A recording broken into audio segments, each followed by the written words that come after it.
Yes, Pero of alam mo, course. Carla, yung napakahalagang usapin niya, kaugnay din ng pamilya, ay tungkol sa mga krimen na ginagawa ng kabataan. No? Para pag-usapan yan, ngayong umaga ay kasama natin si Sir Martin Dino, ang chairperson ng Volunteers Against Crime and Corruption. Magandang umaga, sir. Good morning, sir. Good morning, JC. Good morning, Carla. At saka good morning sa ating mga nanonood sa buong Pilipinas.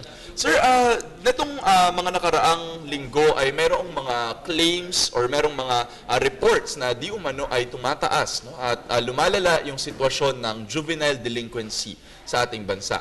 Ano yung masasabi niyo tungkol dito, sir? Actually, hindi lang last 2 weeks, kundi since naipasa yung Republic Act 9344 na kung saan tinaasan yung mga batang nakakagawa ng kasalanan from 9 to 12 to 15 years old. Kaya magmula noong naipasa yung batas na yon at saka doon ay napakita ikaw ay gagawa ng kasalanan, mahuli ka na nakapatay, na ng rape ka, nagdala ka ng droga. Pag ikaw ay below 15 years old, ipakita mo lang ang birth certificate mo, makakalabas ka pagka walang facilities ang DSWD na magkukup-kup sa'yo. Kaya ito, nung time na barangay captain ako, natakot lahat ng mga kapitan at saka ng mga tanod, ultimo pulis, dahil pagka ikaw ay nakapanakit ng mga batang ito, ikaw ay makukulong. Kaya ngayon, naglakas ang loob nitong mga batang ito na gumawa ng kasalanan. Imagine, broad daylight, magnanakaw. Pagka nahuli, dadalhin sa presinto, ipakikita lang ang birth certificate nila. Makakalabas na sila kung walang pasilidad ang pamahalaan para i-rehab sila o doon i-detain. Okay, pero sir, ano ba usually yung dahilan na sa batas yung mga bata na ganitong edad pa lamang? Alam mo naman ang panahon ngayon, super advanced na. Nakakalungkot nga nung araw, nung time na, lalo na sa mga kababaihan. Alam mo ba ngayon, i-recruit nila yung sa elementary or high school? Para maging member ka ng samahan nila, re-rapin ka, pagsasamantalahan ka, to the point na pipilahan ka.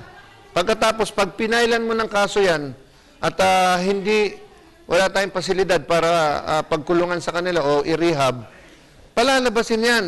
Kaya kung ikaw ang ama, na pinagsamantalahan ng ama mo, ang anak mo, at nakikita mo yung mga perpetrator na gumagala-gala lang, magiging kriminal ka dahil siyempre gusto mong iganti yung anak mo na pinagsamantalahan. And the same thing, itong sinasabi nilang mga bata na to ay pumapatay na.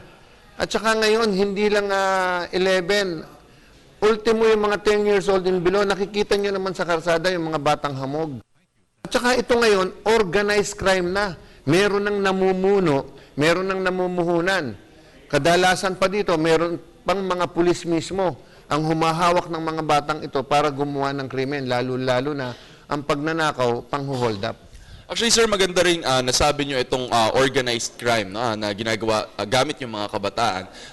Yung malaking kritisismo kasi, sir, ay yung mga sindikato yung merong kasalanan, no, na ginagamit nila yung kabataan para magpaakyat bahay. So, ang usual na argument na, well, naririnig ko, sir, no, ay hindi dapat ikulong yung bata, pero yung dapat ikulong ay yung mga sindikato o mas mabigat na parusa para sa kanila. Anong tingin nyo rito, sir? Kasi siyempre may batas tayo na dapat sundin. Kailangan mapatunayan mo na yung sindikato mismo na yun. At ang ating, dito na nga, makikita ang kahinaan ng ating kapulisan.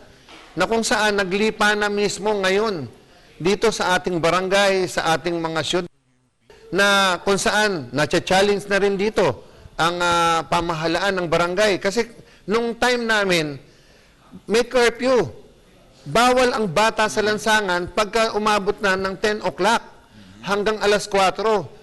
Pagka nakakita kami ng kabataan, kinukuha namin yan, dinadala namin sa barangay hall, pinatatawag namin ng magulang. Tapos meron yung first offense, second offense. Ngayon, makikita mo, ultimo tanod ngayon, takot sa bata. Tsaka hindi ko pwedeng sabihin bata dahil ito, talagang gumagawa na ng krimen At saka masakit nga dito, ang daming tumatakbo ngayon, ang popogi ng mga congressman, senador. Paano naman yung batas para dito sa mga ordinaryong citizen na nasasaktan ito? tapos ngayon, yung mga mayor natin, andyan ang mga councilor. Yung mga lugar nyo, tahimik ba? Masasabi nyo bang tahimik dun sa nasasakupan ninyo? Ito ang challenge natin ngayon. At saka sana, tignan natin kung sino yung talaga kagustuhan na magkaroon ng katahimikan. Grabe na. Imagine, pumunta ka ng Quiapo.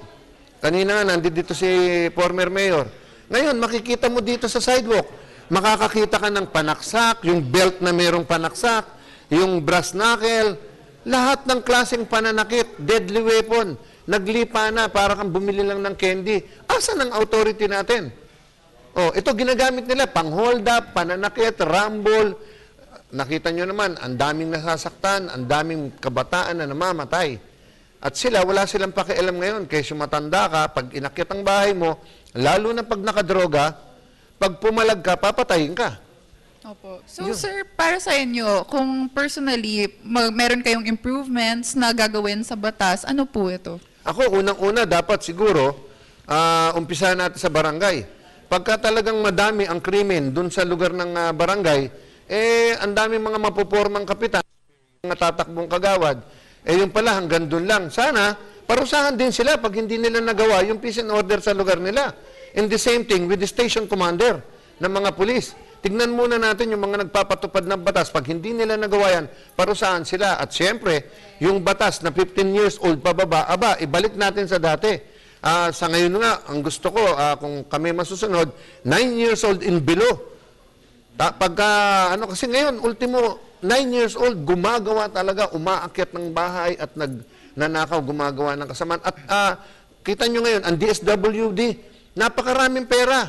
Tanong, sa batas natin, ang DSWD ang magpo-provide ng rehabilitation center para dito sa mga youth offender.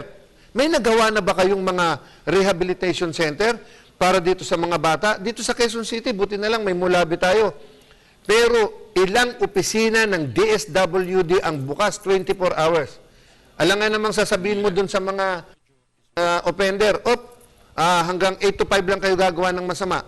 Dahil walang DSWD na kukup-kup sa inyo. Yan ang kawalan ng ating pamahalaan, ng hawak o kumbaga yung drive natin para magkaroon ng peace and order. Grabe na. Malala na ang sitwasyon ngayon at ito ay ginagamit na ng mga masasamang loob. Imagine, yung bata, pagdalahin mo ng 1 kilo ng shabu, pag nahuli yan, walang kaso. Yung bata na umakyat sa isang bahay, pinasok yung... Nakita nyo naman, mambubugbog, mananaksak, may umaawat ba? Takot ang ating autoridad dito sa mga batang ito. Sa aking barangay, sana. Kasi nung time na yon, hindi ako pumayag. Hindi ako papayag na ang 15 anyos, bababuyin ang barangay government. Kasi, pagka hinuli mo sila, lumaban, sinaktan mo, makukulong ako. Di ang ginawa ko, kumuha naman ako ng mga volunteer youth tanod. 15 years old din pababa. Pero to ginagamit ko sa paglilinis ng karsada, yung cleanliness and beautification. Pero pagka sila sinaktan o nakahuli sila nitong mga youth offender at sinaktan sila, may karapatan ang mga 15 anyos na mga junior tanod na ipagtanggol ang sarili nila. Siyempre, ang pinili ko, yung mga kasing lalaki ko, tsaka yung malalaki katawan. Ngayon, pagdating sa presinto, sasabihin ng mga pasaway na magulang, sinaktan po ng junior tanod yung aming mga anak. Di papakita ng junior tanod, 15 anyos lang po ako. Hindi niyo po ako pwedeng ikulong. At saka po ako, gumagawa ako mabuti. Tapatan natin yung batas na ginawa na yan hanggat hindi napapalitan. Pwedeng gawin ng mga barangayan, tandaan nyo, na human rights ako nun ano sinabi ko sa human rights? Sabi ko sa kanila, kung gano'n kung sinasabi nyo na ginagamit ko yung kabataan, sabi ko nga sa inyo, sa cleanliness naman ginagamit yan. Kataon na gano'n ang nangyari. Tanggalin na rin natin ang mga Boy Scout sa buong Pilipinas, tsaka Girl Scout. Dahil yan, ginagamit din natin sa mga development project ng ating komunidad. Hindi ko naman nilagay yan para gamitin sa nagkataon lang na itong mga 15 anyos na mga pasaway sa lugar namin ay nakasalubong yung mga 15 anyos naman na mga volunteer ng barangay. Kumbaga sa kanya-kanyang diskarte yan. Kaya lang, hindi ako papayag na diskartehan ng mga walang yang bata sa amin lugar ang katahimikan at gagamitin nila yung batas ng Republic Act 9344. So just to be clear, no, sir, yung tingin nyo ay sang-ayon kayo doon sa naging move sa ating Senado kung saan ang gusto nila ay isuspinde yung batas. Tama ba, sir? Oo. Para hanggang 9 years old ay pwedeng hanggang 12 years old pala, sir, ay pwedeng makulong. Oh, actually magmula nung ginawa yung batas na yan, lumaban na ang mga barangay at saka actually pati Department of Justice, lahat katulong namin dahil nga talagang kawawa ang mga law enforcer. Hindi nila maitulak itong batas na to dahil pag lumaban nga yan, natatakot ng gumalaw ang ating mga kapulisan. So talagang nung 2011, isinulong ito ni Chis Escudero at saka nung ibang senador, kaso hindi natuloy. I hope na yung mga papasok ngayon ng mga senador at saka congressman, mag-isip-isip na sila para sa katahimikan ng bansang ito. Dahil iba na ang kabataan ngayon sa Pilipinas. And I guess talagang importante nga na tutukan na magkaroon tayo ng mga rehabilitation centers. Kasi syempre yung mga bata, impressionable pa sila, kulang, merong lack of proper guidance. Malaki rin ang role ng mga parents sa paglalaki nila. Kasi parang kailangan bantayan ng maayos para hindi sila hindi sila masali dito sa mga syndicates. Tingin nyo ba, sir, nakaka-contribute din ang media sa paglaki ng problema sa ating juvenile crimes? Malaki ang parte ng media. At sa totoo lang, marami ng media, reporters, mga anchor natin, ang nabiktima nitong mga batang to. Inakyat ang bahay nila. Meron na rin sa media na napatay dahil dito sa mga ito. At buti na lang, merong ilan na nung ninakawan sila, hindi sila nagising. Dahil kung nagising sila at lumaban sila, pwede silang mapatay nitong mga batang ito. Dahil ito, karamihan sila under the influence of drugs. At saka dito, dapat siguro, pag recidivist na, ano ibig sabihin?